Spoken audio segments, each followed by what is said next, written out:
हुकूमत ने सेनेट में 2/3 अक्सरियत साबित कर दी। सेनेट ने 26वीं आईनी तरमीम मंजूर कर ली। वफाकी वज़ीर कानून आज़म नज़ीर तारड़ ने आईनी तरमीम का बिल पेश किया जिसे मंजूर कर लिया गया। 26वीं आईनी तरमीम की हर शिक 65 वोटों से मंजूर। वफाकी वज़ीर कानून सेनेटर आज़म नज़ीर तारड़ के पेश करदा बिल पर सेनेट में बहस के बाद वोटिंग का अमल शुरू हुआ। बिल की मंजूरी के लिए वोट देने वालों में हुकूमती इत्तेहाद के 58 वोटों के साथ अपोजिशन पार्टी जमीयत उलमा इस्लाम के 5 और BNP के 2 अरकान भी शामिल। सेनेट का इजलास मंगल की शाम 4 बजे तक मुलतवी। चेयरमैन सेनेट यूसुफ रजा गिलानी की पूरी कौम को मुबारकबाद पेश। बिल अब कौमी असम्बली में पेश किया जाएगा। इजलास में शिरकत के लिए अरकान की आमद का सिलसिला शुरू।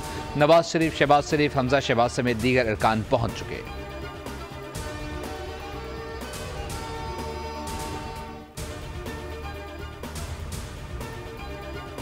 और आज तारीखी दिन है, सबको मुबारकबाद देता हूँ। कई महीनों की मेहनत के बाद आज तरमीम मंजूर हुई। कमेटी ने मुतफ़िक़ा तौर पर आईनी तरमीम बिल मंजूर किया।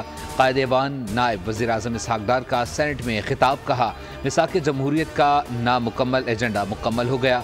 आईनी तरमीम किसी का ज़ाती एजेंडा नहीं है। तमाम जमातों को ऑन बोर्ड लेने की कोशिश की। तमाम जमातों ने काम किया। नून लीग और PP ने मुलाकातें की।